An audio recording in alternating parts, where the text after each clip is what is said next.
인공지능 기술의 부작용을 줄이려면 어떻게 해야 하죠?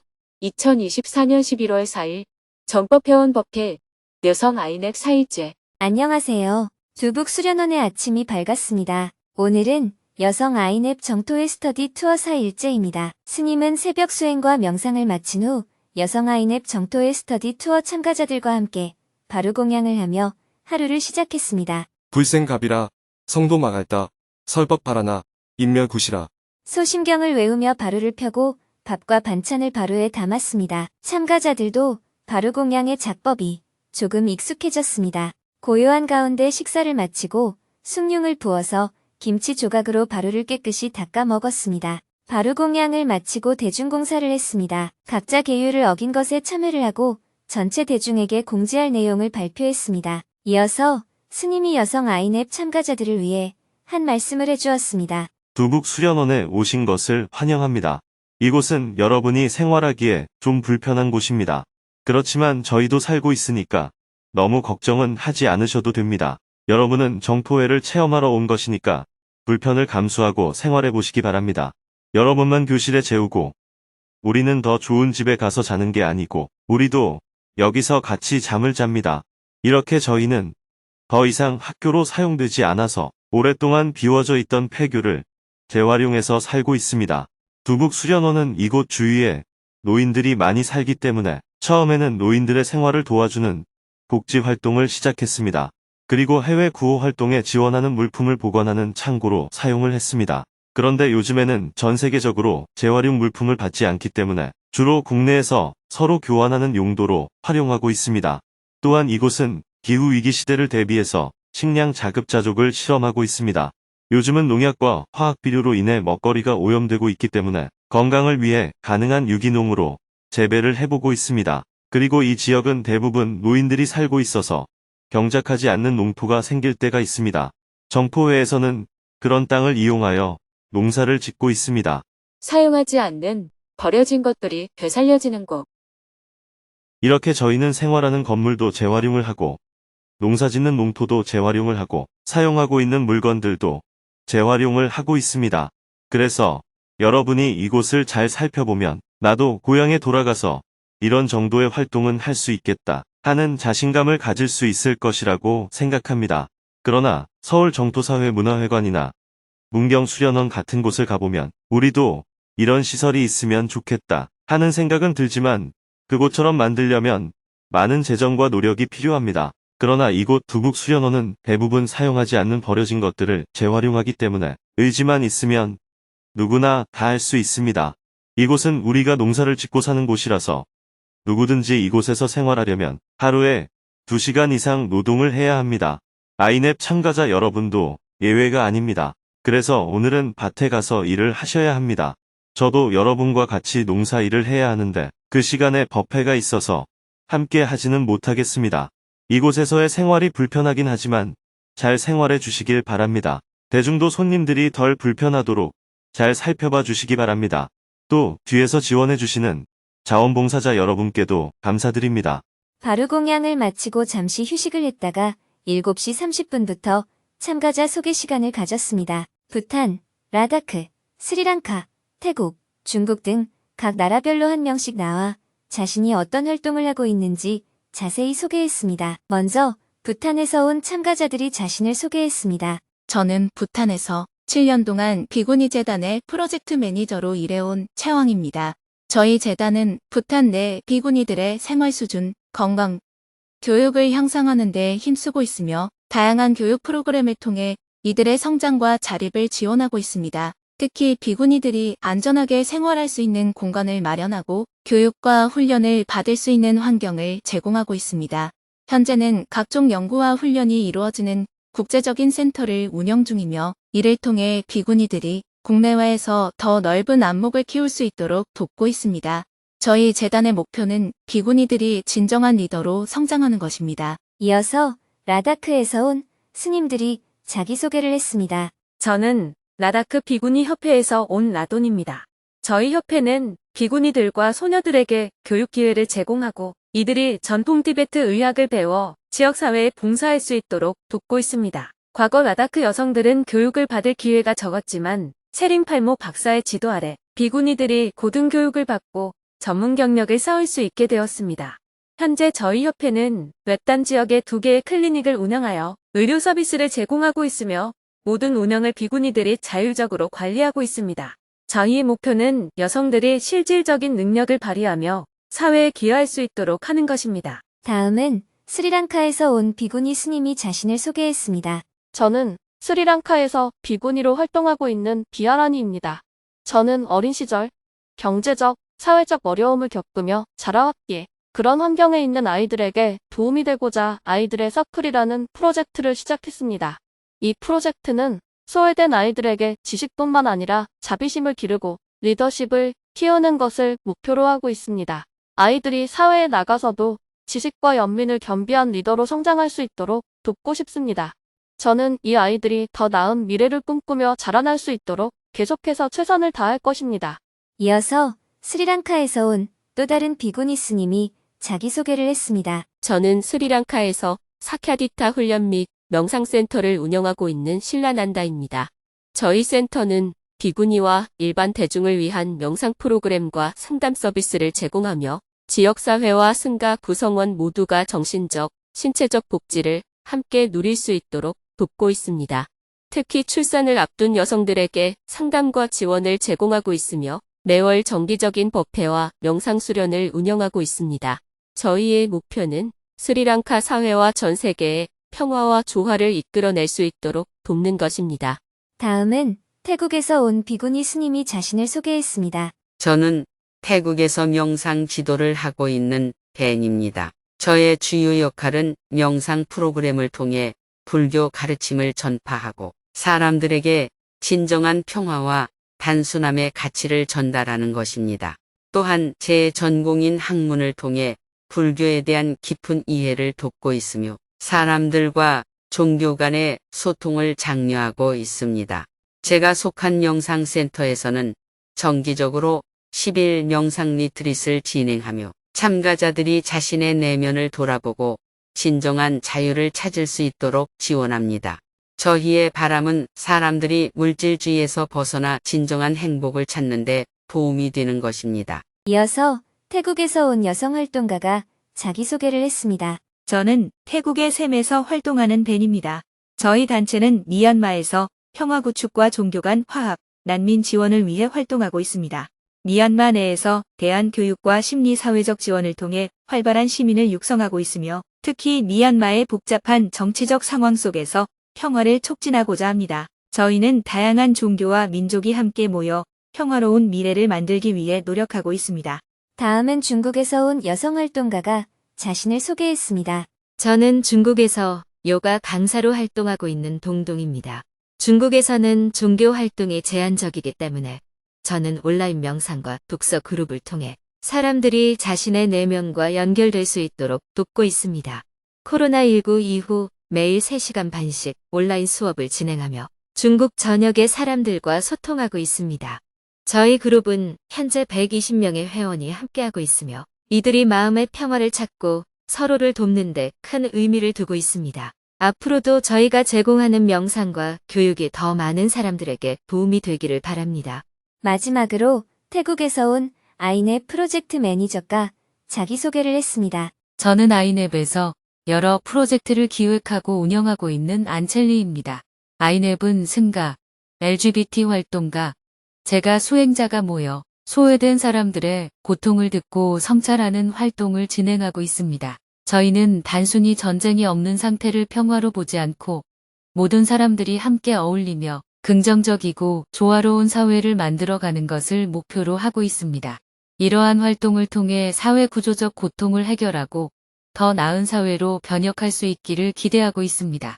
앞으로도 여러분과 함께 이러한 목표를 이루어 나가고 싶습니다. 스님은 뒷자리에 앉아서 참가자들의 발표 내용을 경청했습니다. 발표가 모두 끝나고 스님이 참가자들을 위해 격려 말씀을 해주었습니다. 여러분의 발표를 잘 들었습니다. 미래에는 여성 활동가들의 역할이 매우 중요해질 것입니다. 한국에서는 옛날 선조들이 선천시대와 부천시대라는 표현을 사용했습니다. 선천시대에는 나라의 주인이 임금이었지만 부천시대에는 국민이 나라의 주인이 될 것이라고 예언을 한 것입니다. 그것처럼 과거에는 남자가 주인이었는데 미래는 남녀가 함께 주인인 세상이 될 것입니다. 벌써 대부분의 사회가 그렇게 변해가고 있습니다. 그러면 과거에는 여성이 왜 남성보다 능력이 부족하다고 여겨졌을까요? 첫째, 여성에게는 교육의 기회가 없었습니다. 둘째, 어떤 사회적인 역할이 주어지지 않았습니다. 그래서 여자는 남자에게 의지해서 살아야 했습니다. 모든 국가에서 땅을 농민에게 주든지 어떤 역할을 줄 때 남자에게만 주었습니다. 여성 활동가들의 역할이 점점 중요해질 수밖에 없는 이유. 그러나 지금은 시대가 바뀌었습니다. 아직도 부족하기는 하지만 보통 교육이라고 해서 여성도 남성과 똑같이 교육을 받을 수 있는 기회가 주어졌습니다. 물론 아직 고등교육 단계에서는 여성에게 충분한 기회가 주어지지 않고 있지만 일단 초등학교 기본 교육은 여성들도 다 받을 수 있게 되었습니다.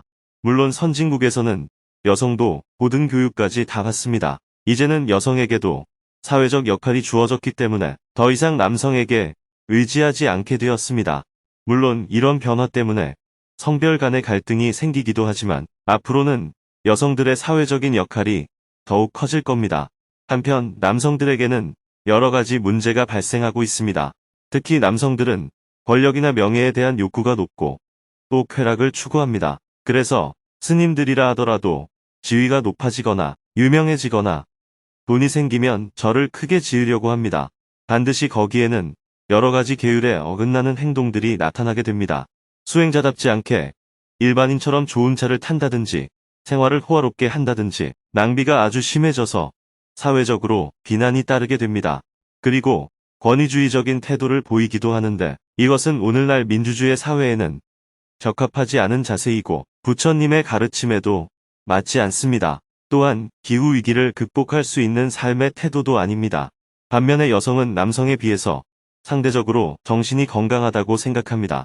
우선 쾌락을 추구하는 것이 아직은 적고 권위주의적인 측면도 적습니다. 남성보다는 여성이 비교적 정신적으로나 생활적으로 건강하기 때문에 대중에게 다가가는 것도 훨씬 쉽습니다. 어떤 권위를 갖고 지배하려는 관점에서는 남성 승려들의 파워가 더 강합니다.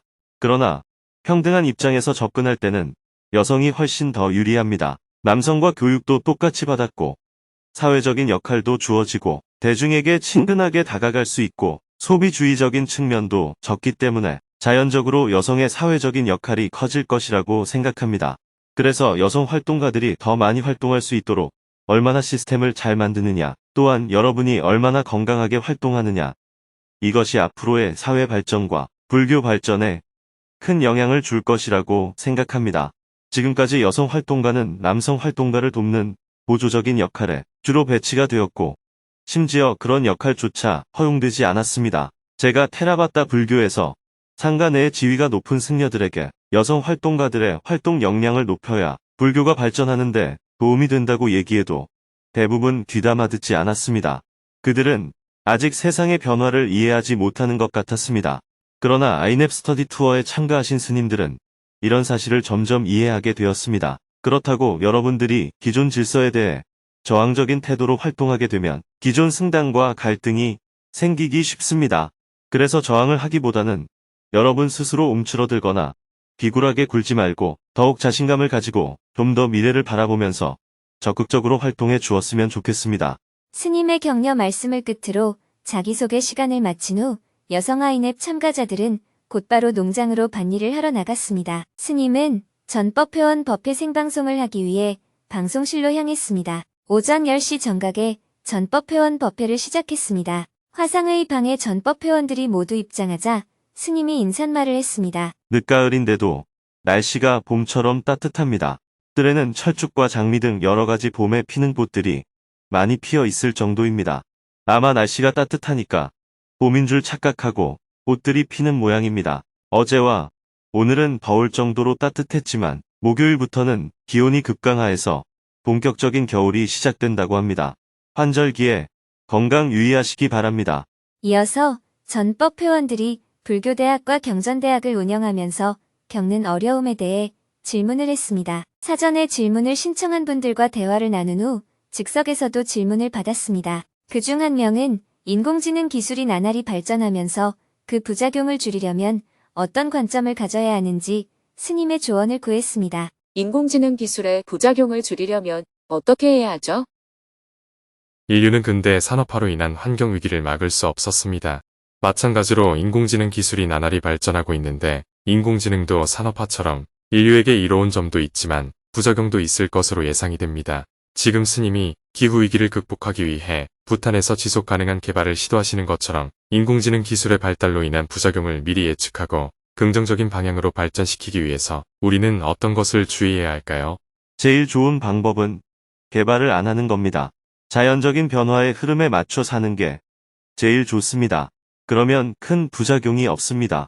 왜냐하면 자연은 수억 년, 수천만 년, 수백만 년, 수십만 년에 걸쳐 변화하기 때문에 급격한 변화로 인한 부작용은 덜하기 때문입니다. 그런데 인간이 개발한 기술은 지금은 획기적으로 좋아 보이지만 500년이 지난 후에도 인간에게 무해한지 지금은 알 수가 없어요. 아직 그 기술을 제대로 사용해보지 않았기 때문에 그로 인해 발생할 수 있는 결과도 나오지 않은 상황입니다. 실제로 프레온 가스가 나온 지 50년이 지난 후에 오존층을 파괴한다는 게 밝혀져서 지금은 사용이 금지되어 있지 않습니까? DDT라는 살충제가 개발되어 벼룩, 빈대 등 모든 해충을 다 박멸한다고 좋아했는데 결국 발암물질이라고 밝혀졌잖아요. 이처럼 부작용은 사용해보고 나서야 알 수 있습니다. 플라스틱도 처음 나왔을 때는 신소재로 각광을 받았지만 지금은 미세 플라스틱이 환경에 큰 문제를 일으키고 있지 않습니까? 비닐과 스티로폼도 엄청난 각광을 받은 소재였지만 지금은 환경을 파괴하고 있습니다. 인위적으로 만든 것은 그 당시에는 어떤 영향을 미칠지 알 수 없습니다. 지금 나타난 부작용에 대한 조치는 할 수 있지만 지금 나타나지 않은 부작용은 알 수 없기 때문에 미리 대처하기가 어렵습니다. 어떤 부작용이 생길지 알 수 없긴 하지만 대부분의 새로 개발된 물질은 부작용이 있다고 예상하고 접근하는 게 좋습니다. 인공지능도 인간에게 어떤 피해를 줄지 지금은 알 수 없어요. 우려했지만 실제로는 이로운 점만 있을 수도 있고 전혀 생각지도 않았던 부작용이 나타날 수도 있어요. 그래서 원천적으로 부작용을 막으려면 아예 개발은 안 하는 게 좋습니다. 편리하기 위해서 인공지능을 이용하고자 한다면 사용해 가면서 발생하는 부작용에 대해 대응해 나가는 방법밖에 없습니다. 왜냐하면 부작용이 인식이 되어야 그걸 막기 위한 법안을 만들 수 있기 때문입니다. 지금은 어떤 부작용도 나타나지 않았는데 어떤 조치를 취할 수 있겠어요? 일단 인공지능 개발이 진행되어 사용하다 보면 해악이 나타나게 되겠지요. 핵분열의 발견으로 인해 원자폭탄이 개발되어 엄청난 피해를 가져왔지만 또 이를 이용한 원자력 발전으로 에너지를 사용하고 있잖아요. 이로 인해 에너지 부족 문제가 어느 정도 해결이 되었습니다. 그래서 우리에게 이로운 줄 알았는데 그 후 핵 폐기물과 방사능 유출 때문에 다시 문제가 되었습니다. 그런데 요즘 에너지 위기가 오니까 또다시 원자력 발전의 필요성에 대해 이야기가 나오고 있어요. 왜냐하면 에너지의 필요량이 지금까지는 자동차 운행과 공장 가동하는 수준이었는데 인공지능이나 빅데이터를 이용하기 위해서는 엄청난 에너지를 필요로 하기 때문입니다. 인공지능 기술은 에너지를 먹는 하마라고 표현하기까지 합니다. 인공지능 기술이 고도화되면 에너지의 필요량이 지금과는 비교도 안 될 정도로 커질 수 있습니다. 이렇게 경험해 가면서 수정해 갈 수밖에 없습니다. 그러다가 인공지능이 초래하는 부작용이 점점 더 커지고 그 부작용에 대처하는 개선책을 마련하는 속도가 못 따라가면 어느 순간에 인간은 자기가 개발한 인공지능으로 큰 피해를 입을 수 있겠지요. 이것은 업보나 사주팔자 때문이 아니라 다가오는 부작용에 대응할 능력이 부족해서 생긴 결과입니다. 자기 손으로 자기 발등을 찍는 격이 되는 겁니다. 모든 것을 미리 예방할 수는 없습니다. 미리 막는 유일한 방법은 자연의 흐름대로 사는 거예요. 검증되지 않은 것은 사용하지 않아야 합니다. 그런데 인간이 하고 있는 기술 개발이란 것이 검증이 안 된 새로운 것을 만들고 나서 실제로 사용을 해보면서 검증해 나가는 방식이잖아요. 그러다 보니 부작용이 반드시 어디에서든 어떤 형태로든 나타날 수밖에 없습니다. 그 부작용이 인간의 신체에 나타날지, 기후 환경에 영향을 미칠지, 인간이 그 기술을 악용해서 피해를 입게 될지 지금으로서는 알 수 없습니다. 칼이 날카로울수록 쓰기 편한 반면에 손을 베일 위험이 커집니다. 유용한 기술일수록 편리한 만큼 부작용도 크게 나타날 수 있습니다. 요즘 스님의 법문을 영상으로 만들어서 유튜브에 올리니까 많은 사람들이 그 법문을 들을 수 있게 된 반면에 인공지능을 기반으로 이미지를 합성하는 기술인 딥페이크로 인해 많은 피해가 발생하기도 하잖아요. 기술을 이용하면 편리한 면이 있는 반면에 그 기술을 악용한 피해도 발생하게 되는 겁니다. 이처럼 어떤 부작용이 나올지 모르는데 미리 어떻게 막겠어요? 만약에 모든 부작용을 미리 막고 싶다면 아예 개발을 하지 말아야 합니다. 개발을 하려면 부작용이 나타나는 양상을 보면서 거기에 대처하는 방식으로 처리할 수밖에 없어요. 부작용이 나타난 이후에 프레온 가스 생산을 중단시키고 DDT 생산을 중지시켰듯이 인공지능 기술로 인한 부작용도 걷잡을 수 없이 커지면 사용을 금지하는 상황이 벌어질 수도 있겠지요. 부작용이 나타나는 양상이나 정도에 따라 그 부작용을 줄이기 위해 일부만 사용을 막을 수도 있고 아예 전면적으로 사용 금지를 할 수도 있겠지요. 지금 사용하고 있는 스마트폰도 우리 생활을 매우 편리하게 해주잖아요. 그런데 아이들의 교육에는 심각한 악영향을 미치고 있어요. 그래서 아이들이 수업 시간에는 핸드폰 사용을 금지하자는 법안을 제출하자는 주장도 나오고 있습니다. 요즘은 회의 중에도 심지어 스님과 공청회를 할 때도 서로 스마트폰으로 문자를 보내고 있잖아요. 회의 내용은 듣는 둥 마는 둥 하니까 같이 회의를 해놓고도 나중에 다른 말을 합니다. 스님이 몰라서 가만히 있는 건 아니에요. 다 알고 있습니다. 이런 양상이 심해지면 회의실에 입장할 때 스마트폰을 보관하고 들어오라고 하는 일이 생기겠죠. 또 휴대폰을 이용해서 정보 유출을 할 수 있으니까 미국에서는 정보기관을 방문할 때 입구에 휴대폰을 보관하고 들어가야 합니다. 요즘은 스마트폰으로 녹음도 할 수 있고 영상 녹화도 되니까 정보를 바로 유출할 수가 있잖아요. 지금 정치권에도 문자 주고받은 것과 대화 녹음한 걸 가지고 온 나라가 시끄럽잖아요. 이처럼 기술의 성능이 뛰어나면 뛰어날수록 당연히 부작용도 커지는 겁니다. 지구상에 있는 생물 중에서 인간의 지능이 가장 뛰어나지 않습니까? 그만큼 인간이 지구 환경에 끼치는 해악도 엄청나게 클 수밖에 없습니다. 기능이 뛰어나니까 이런 현상이 생기는 겁니다. 기술도 마찬가지로 그 기능이 뛰어나면 부작용이 생길 확률이 높아집니다. 예를 들어 우리가 여권 없이 동공인식이나 지문인식으로 공항 검색대를 통과하면 얼마나 편리합니까? 그런데 국제정부에서는 이것을 가지고 전 국민을 통제할 수 있습니다. 어디 가서 뭐 하는지를 다 관찰할 수 있으니까요. CCTV가 범죄를 저지르는 사람을 잡는 데에도 효과적이지만 주민을 통제하는 데에도 사용될 수 있습니다. 그래서 기술의 발전이 민주주의를 더 발전시킬지 아니면 반대로 개인에 대한 통제가 더 강화될지 지금은 알 수 없습니다. 제가 보기에는 통제가 강화되는 방향으로 갈 것 같습니다. 이와 같이 부작용이 생기면 그때 가서 해결하는 수밖에 없습니다. 너무 염려하지 마세요. 원래 인생이 이런 겁니다. 옛날에는 굶어 죽는 문제를 해결하는 게 큰 일이었잖아요. 과학기술의 발달로 인해 굶어 죽는 문제가 해결되니까 기후위기 시대가 도래했습니다. 이제 기후위기로 인해서 다시 굶어 죽는 문제가 대두될 상황에 처했습니다. 이게 인생이에요. 그러니 지금 내가 고뇌로부터 자유로워지는 데에 초점을 맞춰야지. 너무 세상을 길게 내다보고 자꾸 미리 문제를 해결하려고 하면 번뇌가 끝이 없습니다. 그래서 부처님은 우주가 영원한지에 대해 질문을 하면 침묵으로 답하셨습니다. 감사합니다. 잘 알았습니다. 계속해서 질문들이 이어졌습니다. 모든 질문에 답변을 한 후 12시가 다 되어 생방송을 마쳤습니다. 여성 아이넵 참가자들도 오전 내내 밭에서 양파 심는 일을 한 후 다시 두북 수련원으로 돌아왔습니다. 점심 식사를 한 후 오후 1시부터는 여성 아이넵 참가자들과 본격적으로 대화의 시간을 가졌습니다. 먼저 스님이 웃으며 말을 건넸습니다. 오전에 농사일을 해보니까 어땠어요?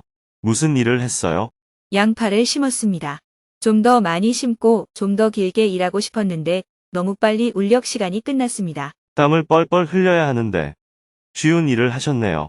여성 아이넵 참가자들은 일 일제에 한국 불교와 정토회의 역사에 대해서 설명을 들었고 2일째에 불교대학과 경전대학에 대해서 설명을 듣고 3일째에 법회와 천일결사, 수련에 대해서 설명을 들었습니다. 오늘은 정토회의 자원봉사 시스템에 대해서 설명을 듣고 내일은 정토회의 사회활동과 조직 운영에 대해 설명을 들을 예정입니다. 오늘도 어제에 이어 정토회에 대해 참가자들이 궁금해하는 다양한 질문을 받았습니다. 행복학교의 커리큘럼, 한국 음식, 천일결사, 공동체, 세계전법, 절하는 방법 등 다양한 주제에 대해 8명이 손을 들고 스님에게 질문을 했습니다. 그중 한 명은 수행과 사회실천 중에 어느 것이 먼저인지 헷갈린다며 스님은 어떻게 두 가지를 통합할 수 있었는지 궁금해했습니다. 수행과 사회 실천을 통합하려면 어떻게 해야 하나요? 수행과 사회 실천을 어떻게 같이 통합할 수 있나요? 어떤 사람들은 먼저 깨닫고 다른 사람들을 깨우치게 해야 한다라고 얘기하고, 또 어떤 사람들은 다른 사람을 위해 봉사를 해야지 깨달을 수 있다라고 얘기합니다. 스님은 수행도 성공적으로 하고 사회 실천도 성공적으로 하고 있는 것 같습니다. 두 가지를 어떻게 균형을 잡을 수 있었나요? 이런 주장도 있고 저런 주장도 있는 이유는 이런 측면도 있고 저런 측면도 있기 때문입니다.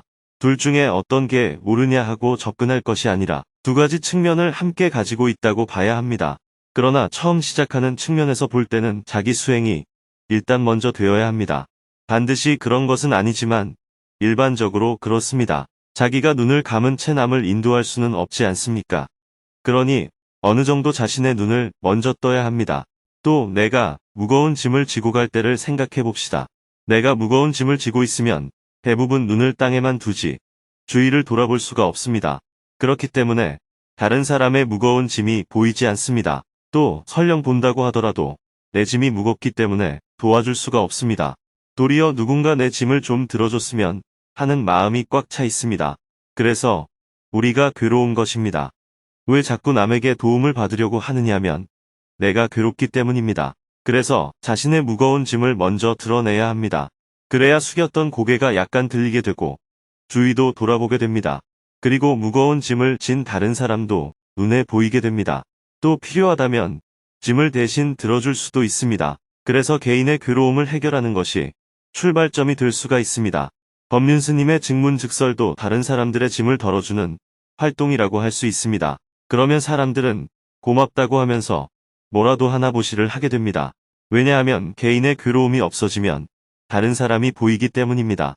심지어 지구 저편에 있는 사람들의 고통도 보이게 됩니다. 그럼 반드시 자신의 눈을 먼저 떠야만 하느냐 하고 묻는다면 꼭 그렇지는 않습니다. 이렇게 자신의 눈을 뜨고 어려운 사람을 돕다 보면 내가 얼마나 행복한지 알게 됩니다. 그렇게 되면 자신의 괴로움을 더는 데에 도움이 됩니다. 남을 돕는 행위는 거기서 끝나는 것이 아니라 내가 괴로움에서 벗어나는 데에도 도움이 됩니다. 스트레스는 주로 자기에게 사로잡혀 있을 때 생겨납니다. 그런데 남을 돕기 위해 내 마음을 약간 넓히면 자연적으로 스트레스도 줄어들게 됩니다. 그래서 남을 돕는 것이 결국은 자기를 돕는 것이 됩니다. 어떤 것이 옳다는 뜻이 아닙니다. 내 눈을 뜨는 것이 결국 남을 돕는 행위로 나아가게 되고 남을 돕는 행위가 다시 내 눈을 뜨는 행위로 돌아오게 됩니다. 수행과 사회 실천은 이렇게 서로 선순환 구조를 만들게 됩니다. 이것이 바로 불교의 핵심 사상인 보살 사상입니다. 위로는 깨달음을 추구하고 아래로는 중생을 구제하는 것입니다.